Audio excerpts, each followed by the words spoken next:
एक गांव सोनापुर में रघु नाम का गरीब लकड़हारा अपनी पत्नी गौरी के साथ रहता था। अजी सुनते हो, घर में चावल खत्म हो गए हैं, आटा भी थोड़ा ही बचा है। थोड़ी लकड़ियां बेचकर आओ तो खाने का इंतजाम हो जाएगा।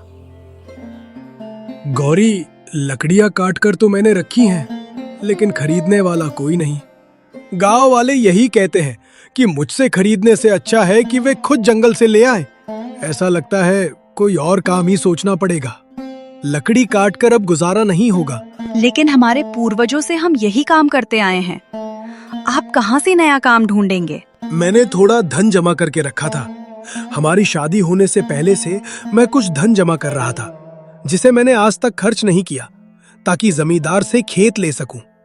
मुझे लगता है अब खेती शुरू करनी होगी। जो खेत आप खरीदने की बात कर रहे हैं, वो खेत कभी हमारा ही हुआ करता था। आपको लगता है कि जमींदार हमें वो वापस दे देगा? पैसे के लिए वो कुछ भी कर सकता है। अगर मैं उसे पैसे दूंगा तो वो खेत वापस कर देगा। वो बहुत लालची इंसान है। वो सारी जमीन हमारी ही है और बरसों से उस पर जमींदार ने कब्जा कर रखा है। अब क्या बताऊं गौरी, उस जमीन की वजह से बरसों पहले मैंने अपने पिता को खो दिया। जब मेरा जन्म हुआ तो मेरी माता का स्वर्गवास हो गया। उसके बाद पिताजी बिल्कुल अकेले पड़ गए। उन्होंने मुझे पाल पोस कर बड़ा किया, लेकिन वो कर्ज में डूब गए। इस कर्ज की वजह से हमारी सारी जमीन जमींदार के पास चली गई। एक दिन गांव के मुखिया ने खबर दी कि पिताजी को भूतिया कुएं ने मार डाला। वो भूतिया कुआं क्या है? इस गांव के पास घना जंगल है। तुम कभी उस तरफ नहीं गई? उस जंगल में एक बहुत बड़ा कुआं है। लोग कहते हैं कि उसमें से डरावनी आवाजें आती हैं। लोगों का मानना है कि उस कुएं में कोई भूत है जो इंसानों की जान ले लेता है। जो कोई भी उस कुएं के पास जाता है, वो भूत उसे अपनी तरफ खींचकर कुएं में धकेल देता है। मुखिया का कहना है कि मेरे पिताजी के साथ भी ऐसा ही हुआ था। मैं तो छोटा था।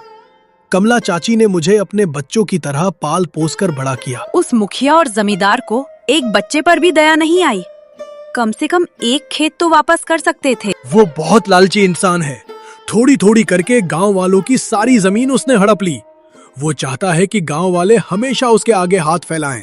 खैर, मैं आज ही जमींदार के पास जाता हूँ और उससे खेत खरीद लेता हूँ। इतना धन तो है कि ये खेत आ जाएगा। रघु जमींदार के घर जाता है।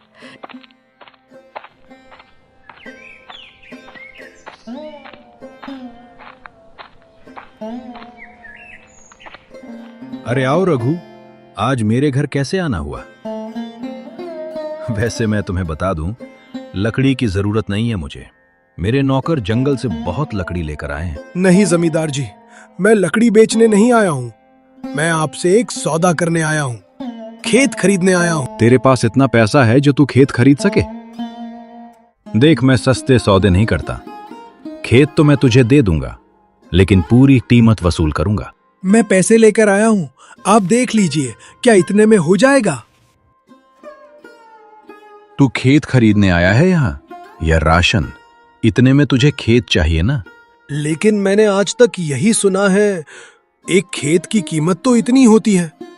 मैंने बरसों से ये पैसे इकट्ठे किए हैं ताकि एक दिन अपना खेत खरीद सकूं। बस यही सपना था मेरा। तेरा दिमाग फिर गया है क्या? इतने कम पैसे में खेत कैसे आएगा?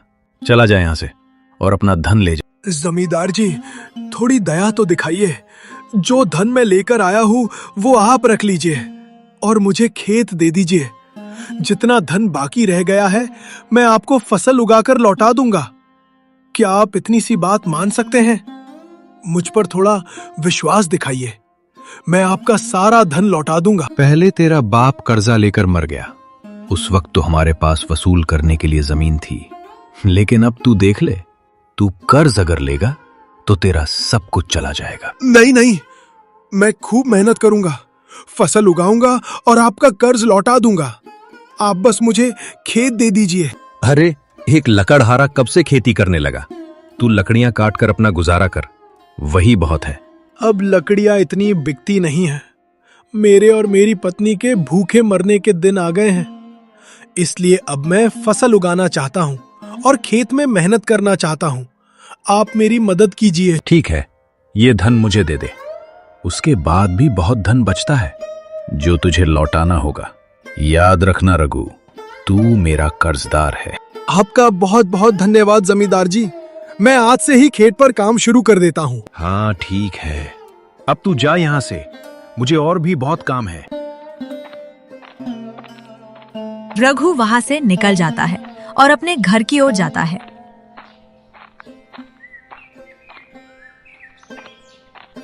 रघु खुशी खुशी अपना घर पहुंचता है और गौरी से कहता है, गौरी बहुत बहुत मुबारक हो। किस बात की मुबारकबाद दे रहे हैं आप? क्या आपका काम बन गया? हाँ गौरी, जमींदार मान गया। क्या उन पैसों में आपने खेत खरीद लिया? क्या वो पैसे पूरे थे? नहीं गौरी, वो पैसे पूरे नहीं थे, लेकिन मैंने जमींदार को किसी तरह मना लिया।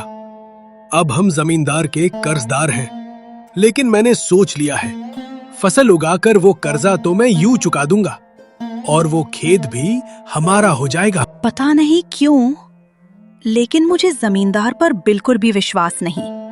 कहीं ये उसकी कोई चाल तो नहीं? अरे तुम बहुत सोच रही हो गौरी, ऐसा कुछ भी नहीं है। वो क्या ही चाल चलेगा भला। आधे पैसे तो वो ले चुका है और बाकी के मैं उसे लौटा दूंगा।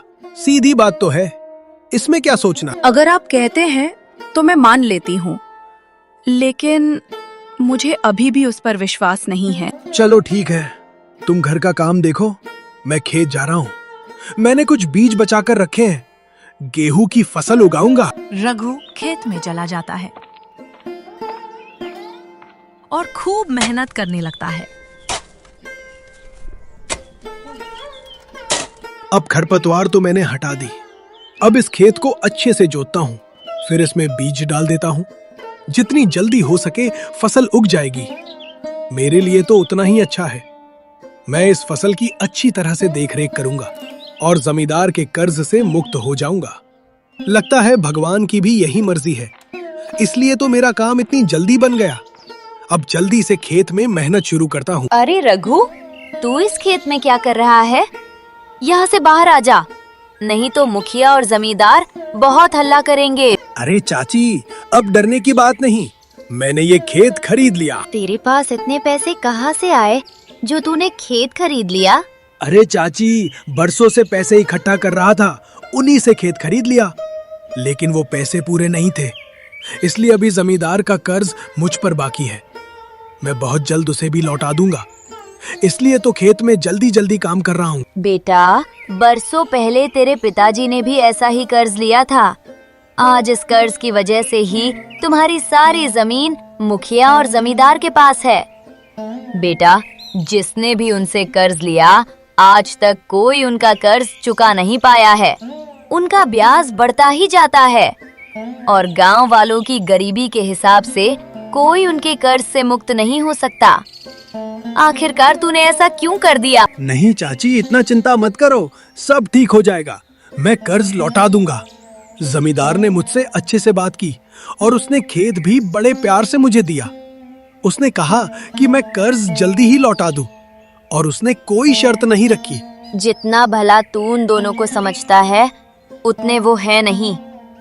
खैर, मैं चलती हूँ, तू अपने खेत में अच्छे से काम कर। कमला चाची चली जाती हैं।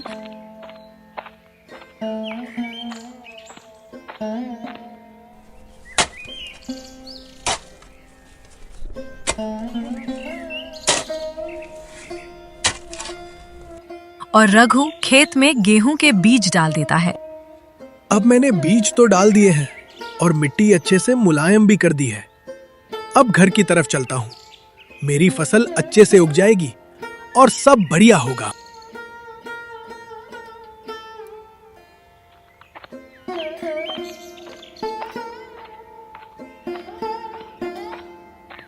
अरे रघु, कहाँ जा रहा है झूमता हुआ?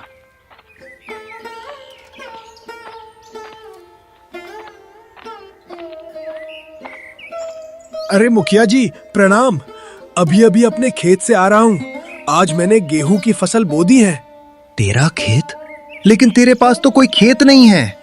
तेरी सारी जमीन तो मेरे और जमींदार के पास है। तू किस खेत की बात कर रहा है? मैंने जमींदार जी से खेत खरीदा है, बस अब उसी में फसल लगाऊंगा। तेरे पास इतना धन कैसे आया जो तूने खेत खरीद लिया? सालों से कुछ धन इकट्ठा किया था मुखिया जी, लेकिन वो धन पूरा नहीं था। अब मुझे जमींदार का थोड़ा कर्ज चुकाना है बस, उसके बाद वो खेत मेरा हो जाएगा। मुखिया मन में सोचने लगता है। जमींदार की बुद्धि घास चरने गई है क्या? वो गांव वालों को उनकी जमीन वापस करने लगा है। उसकी तो खबर लेनी पड़ेगी।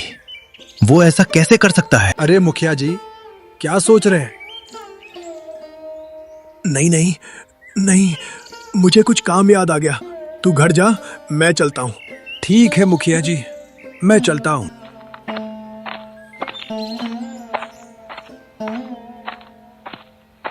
रघु घर पहुंच जाता है और मुखिया जमींदार के घर जाता है। अरे जमींदार, तेरी बुद्धि ठिकाने पर है या नहीं? अरे मेरे जिगरी दोस्त, क्यों बहकी बहकी बातें कर रहा है? क्या हो गया? तूने रघु को उसका खेत वापस दे दिया। तूने ऐसा क्यों किया? तूने एक बार भी मुझसे नहीं पूछा। अरे तुम्हें मुझ पर भरोसा नहीं है क्या? गांव वालों को मैं उनकी जमीन मुफ्त में थोड़ी ना लौटा दूंगा। रघु थोड़ा धन लाया था, मैंने उसका धन भी रख लिया और उसका मन भी रख लिया। क्या मतलब? अरे उसका धन भी हमारा हो गया और थोड़े दिन में जमीन भी हमारी हो जाएगी। अरे उसका धन भी हमारा हो गया और थोड़े दिन में जमीन भी हमारी हो जाएगी। उस पर अभी भी मेरा कर्ज बहुत है। मैं उसे ऐसे ही थोड़ी ना खेत दे दूंगा। वो खेत तो वापस हमारे पास ही आने वाला है। तुम चिंता मत करो। मेरे पास एक ऐसी योजना है जिससे सब कुछ हमारे ही हाथ में आ जाएगा। फिर ठीक है भाई, फिर मैं चलता हूँ। तुम पर यकीन है मुझे। रघु घर पहुंच जाता है। देखना, मैं एक बहुत अच्छा किसान बनूंगा। अरे हाँ हाँ, किसान तो तुम बनना, लेकिन जो काम हम करते आ रहे हैं उसे मत छोड़ो। कमला चाची कह रही थी कि उनके पड़ोसन को लकड़ी चाहिए। वो थोड़ी बीमार हैं, इसलिए वो जंगल नहीं जा सकती। थोड़ा लकड़ी काट कर ले आओ। अच्छा, ऐसी बात है तो ठीक है, रात होने ही वाली है, उससे पहले लकड़ी लेकर आता हूँ।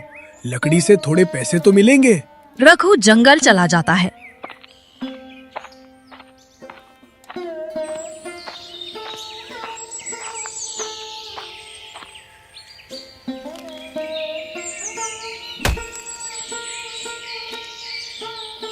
जब भी इस रास्ते से गुजरता हूँ, पिताजी की बहुत याद आती है। सबको लगता है मैं पिताजी को भूल गया, लेकिन मुझे आज भी उनकी बहुत याद आती है। वो मुझे बहुत प्यार करते थे।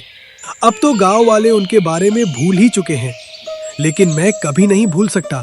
ये रास्ता उस कुएं की तरफ जाता है जिस कुएं में मेरे पिताजी की जान गई थी। काश मैं उन्हें एक बार देख पाता तो कितना अच्छा होता। खैर, लकड़ी लेकर चलता हूँ। लकड़ी बेचनी भी तो है।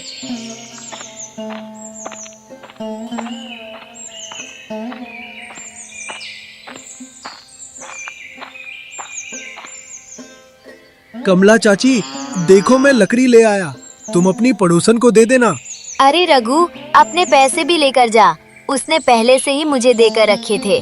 तुम्हारा भला हो चाची, अब थोड़ा सा अनाज तो इसमें भी आ जाएगा। हाँ हाँ, तुम फिक्र मत करो। ठीक है, अब मैं घर की तरफ चलता हूँ।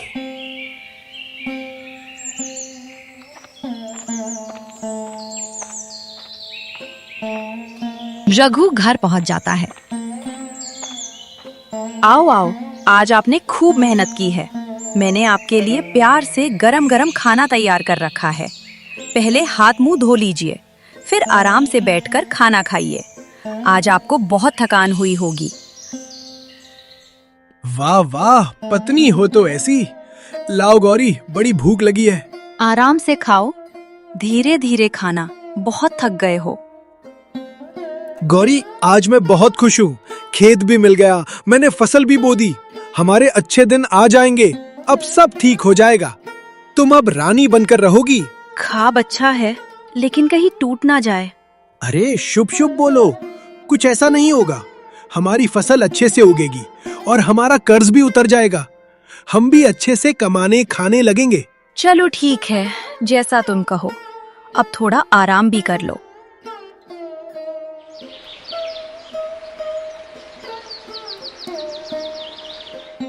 कुछ दिन बीतते हैं।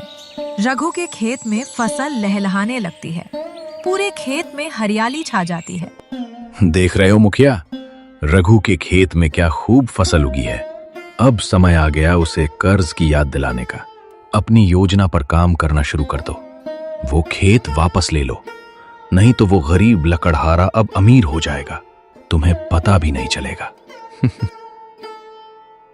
कुछ देर बाद मुखिया गांव में शोर मचाने लगता है। सुनो सुनो सुनो, गांव वालों, धोखे की कहानी सुनो। क्या हो गया मुखिया जी? जमींदार जी, आप दोनों चिल्ला क्यों रहे हैं? वो भी रघु के घर के बाहर। अरे गांव वालों, तुम क्या जानो, ये रघु इतना बड़ा धोखेबाज निकला। हमारी इजाजत के बिना हमारे खेत पर फसल बो डाली, ऊपर से हमारा कर्जदार भी है। अरे मुखिया जी, आप ये कैसी बातें कर रहे हैं? मैंने पैसे दिए हैं और बाकी के पैसे देने वाला हूँ। कितना झूठा इंसान है तू। कोई गवाह है तेरे पास? तूने पैसे दिए नहीं, तूने उस दिन मुझसे पैसे लिए थे और इतना सारा कर्ज लेकर उसके बाद तू मेरे ही खेत पर फसल बो रहा है। वो खेत हमारा है और वो फसल भी, समझा? अब गांव वालों के पास झूठी कहानी बना रहा है कि तूने वो खेत खरीदा है। तू तो मुझसे पैसे उधार लेकर आया था, क्योंकि तेरे घर में खाने को कुछ भी नहीं बचा था। मुझे वो पैसे लौटाने होंगे तुझे। वो खेत पहले ही से मेरा है। जमींदार जी, आप क्या कहानी बना रहे हैं? मैंने आपसे कब पैसे लिए? मैं तो आपको खेत के पैसे देकर आया था। ये हमारी बात हुई थी। फसल उगने के बाद मैं सारा कर्जा वापस कर दूंगा। देखो देखो, ये कितना झूठ बोल रहा है। गांव के एक इज्जतदार आदमी को झूठा ठहराने की कोशिश कर रहा है। मैं छोड़ूंगा नहीं तुझे। गांव वालों, इसे खूब मारो। नहीं नहीं, मेरे पति को छोड़ दो। ऐसा मत करो। तुम अपना खेत रख लो और हम तुम्हारा कर्ज भी लौटा देंगे। लेकिन गौरी, मैंने कोई पैसे नहीं लिए हैं। भगवान के लिए अभी आप चुप हो जाइए। मैं सब जानती हूँ। तो तुम अपने पति का कर्ज चुकाओगी? ठीक है, तुम्हें मौका देते हैं। तुम मेरे और मुखिया के घर नौकरानी बनोगी, घर का सारा काम करोगी, साफ सफाई करोगी, हमारे लिए खाना बनाओगी। और सुन लो, ये सब काम पूरा होने के बाद ही तुम घर लौटोगी। हाँ, मुझे सब मंजूर है। बस मेरे पति पर कोई अत्याचार मत करो। मैं हाथ जोड़ती हूँ, उन्हें कुछ मत करना। देख लिया रघु, कर्ज लेने का नतीजा। अब तेरी बीवी हमारी नौकरानी बनेगी। सब तमाशा करने के बाद जमींदार और मुखिया वहाँ से चले जाते हैं। आप उठिए और घर के अंदर चलिए। बहुत तमाशा हो गया। गांव वालों, तुम सब भी अपने अपने घर जाओ। रघु और गौरी घर के अंदर चले जाते हैं। घर का माहौल पूरी तरह गमगीन हो जाता है। गौरी, आज मेरी वजह से तुम्हारी इतनी बेइज्जती हुई। कहाँ मैं तुम्हें रानी बनाने के सपने देख रहा था और कहाँ ये सब हो गया। मुझ जैसा पति तो डूबकर मर जाना चाहिए। तुम्हारी इसमें कोई गलती नहीं। लेकिन मैंने तुम्हें पहले भी कहा था ना कि जमींदार और मुखिया ये दोनों भरोसे के लायक नहीं हैं। हाँ बेटा, मैंने भी तुझे ये बात कही थी। देख ले, आज उन्होंने अपनी चाल चल ही दी। वो हमेशा से गांव वालों को ऐसे ही लूटते आए हैं और तेरे साथ भी आज उन्होंने ऐसा ही किया। उन्होंने तेरे पैसे भी रख लिए, तुझसे खेत भी छीन लिया और तेरी फसल भी। ऊपर से तुझ पर और कर्ज भी डाल दिया और पैसे लेने का झूठा इल्जाम भी तुझ पर ही लगा दिया। हे भगवान, आखिरकार मैंने ये सब पहले क्यों नहीं सोचा। आप रोइए मत, सब ठीक हो जाएगा। हम सब ठीक कर देंगे। क्या ठीक कर देंगे गौरी? तुम्हें जाकर उनके घर नौकरानी का काम करना पड़ेगा। तुम ऐसा नहीं कर सकती। मैं मजबूर हूँ। अब मुझे वो काम करना ही पड़ेगा, तभी हमारा कर्ज उतरेगा और वो लोग तुम्हारी जान बख्श देंगे। रघु मन में सोचने लगता है। अगर बात मेरी जान की है तो फिर उसका उपाय है। आज रात जब गौरी सो जाएगी, मैं कुएं के पास जाऊंगा। जिस कुएं में मेरे पिताजी की जान गई थी, मैं भी अपनी जान दे दूंगा। जब मैं नहीं रहूंगा तो गांव वाले गौरी पर जरूर तरस खाएंगे और कर्ज भी माफ कर देंगे। गौरी वापस अपने मायके चली जाएगी। मेरे मरने के बाद सब कुछ ठीक हो जाएगा। मैं ऐसा ही करूंगा।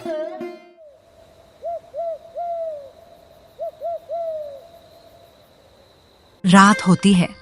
गौरी के सोते ही रघु कुएं की तरफ चला जाता है।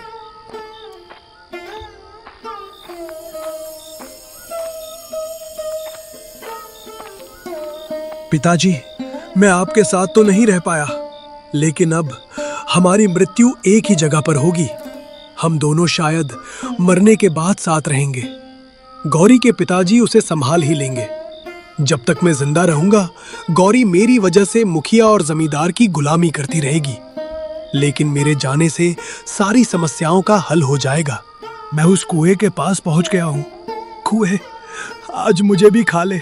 मुझे अब ये जीवन नहीं चाहिए।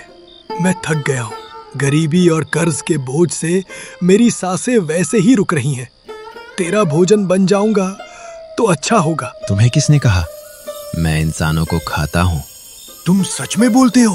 हाँ हाँ, मैं बोलता हूँ, लेकिन मेरे सवाल का जवाब दो। पूरा गांव ये बात जानता है कि तुम गांव के कई लोगों को खा गए। तुमने मेरे पिताजी को भी मार डाला। तुमने मुखिया के बेटे को भी मार डाला। आज मैं तुम्हारे पास आया हूँ अपनी मर्जी से। मुझे भी खा लो, मेरी भी जान ले लो। मैं किसी की जान नहीं लेता। मैंने किसी इंसान को नहीं खाया। मैं चुपचाप इस कुएं में पड़ा रहता हूँ और इंतजार करता हूँ कि कोई मुझे मुक्ति दिलाए, मेरा बदला लेकर। तुम कौन हो? क्या कोई भूत हो? आज तक किसी ने मुझे नहीं देखा, इसलिए सबने अलग अलग कहानी बनाई। लेकिन आज मेरा बेटा मुझसे मिलने आया है, तो लो, तुम मुझे भी देख लो, मेरी कहानी भी सुनो। बेटा? कौन सा बेटा? तुम क्या बात कर रहे हो? और तुम तो एक परिंदे हो। क्या तुम्हारे अंदर कोई भूत है? बेटा रघु, मैं तुम्हारा पिता हूँ। ये कैसे हो सकता है? तुम तो एक परिंदा हो। जानने के लिए तुम्हें मेरी कहानी सुननी होगी। अब इतना तो तुम जानते ही हो कि मैं कर्ज से पूरी तरह से बर्बाद हो गया था।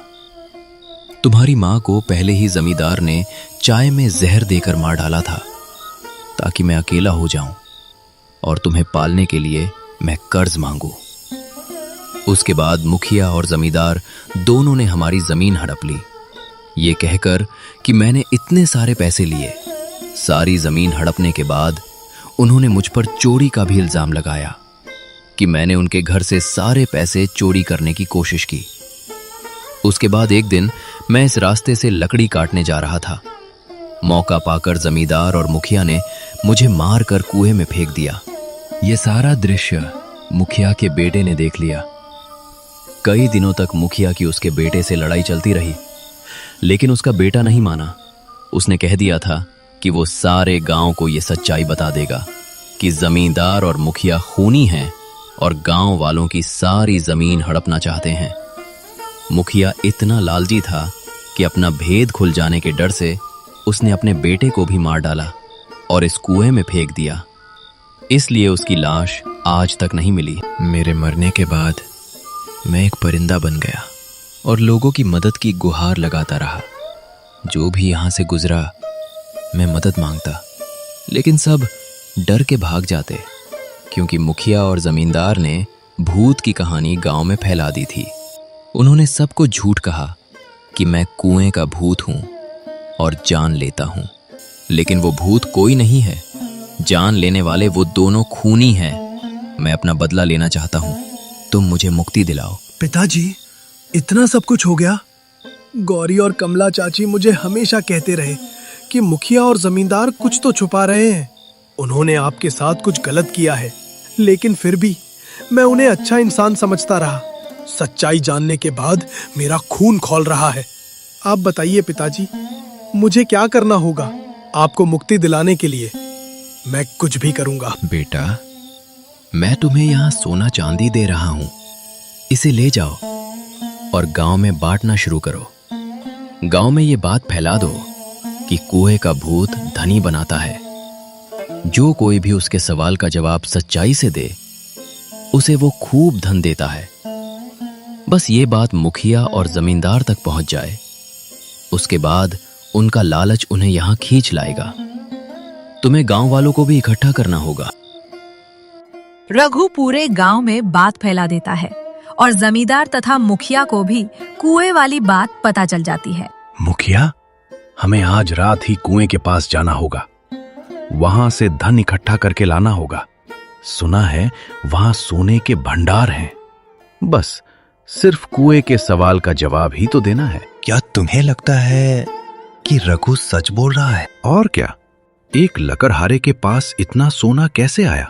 हाँ, वो सारे गांव में बांट रहा है। तो ठीक है, बस रात होने वाली है। आज ही हम कुएं के पास जाएंगे और कुएं में जो जिन है उससे कह देंगे कि वो सारा धन हमें ही दे दे, गांव वालों को कुछ ना दे। रघु, तुम्हारी योजना कामयाब हो गई। रात होते ही मुखिया और जमींदार कुएं के पास आने वाले हैं। तो हम एक काम करते हैं, गांव वालों को बता देते हैं और कुएं के पास इकट्ठा होने के लिए कह देते हैं। आज इन दोनों की असलियत सब देखेंगे। जब से तुमने मुझे सब सच बताया है, तब से मेरी नफरत उन दोनों के लिए और भी बढ़ गई है। मैं पूरे गांव में ये बात फैला देता हूँ कि आज रात कुएं के पास इकट्ठा होना है। मुझे अनाथ करने वालों को आज सजा मिलकर रहेगी।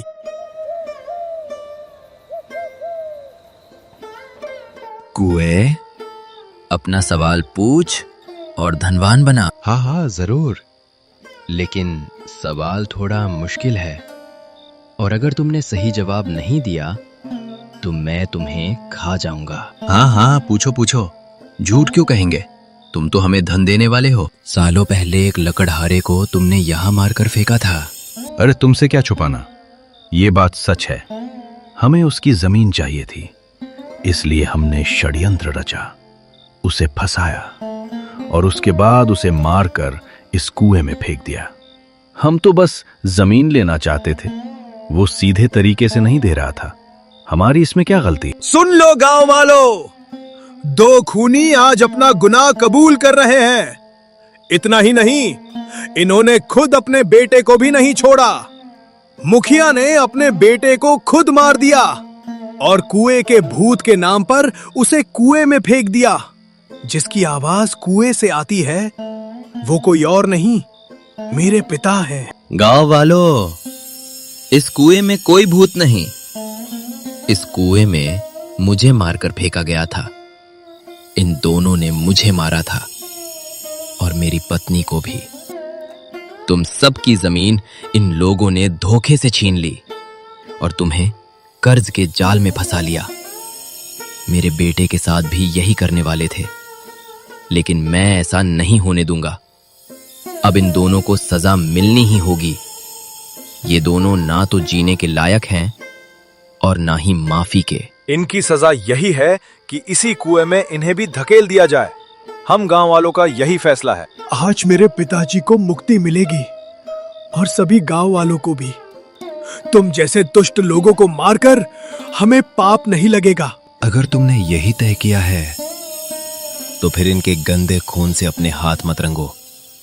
ये काम मैं ही कर दूंगा। मुझे मुक्ति भी मिल जाएगी, लेकिन उससे पहले मैं पूरे गांव वालों को धनवान बनाना चाहता हूं। इस कुएं के आसपास की जमीन तुम लोग जब खोदोगे तो यहां तुम्हें भर भर कर सोना मिलेगा, जिससे तुम सभी लोग धनी हो जाओगे। और मेरे बेटे रघु का हमेशा ख्याल रखना।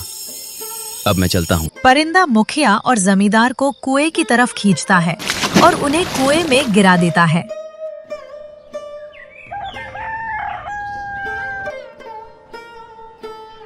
गांव वाले कुएं के आसपास की जमीन खोदते हैं और सबको खूब धन मिलता है। गांव वाले रघु को गांव का नया मुखिया बना देते हैं। रघु के पिता की एक मूर्ति गांव में लगाई जाती है, जिसकी सभी लोग पूजा करते हैं। इस तरह रघु अपने पिता को मुक्ति दिलाता है और मुखिया तथा जमींदार के अत्याचार से पूरे गांव को बचा लेता है। तो दोस्तों, ऐसे ही अनोखी और रसभरी कहानी देखने के लिए हमारे चैनल हॉलिडे टून्स को सब्सक्राइब जरूर करें। धन्यवाद।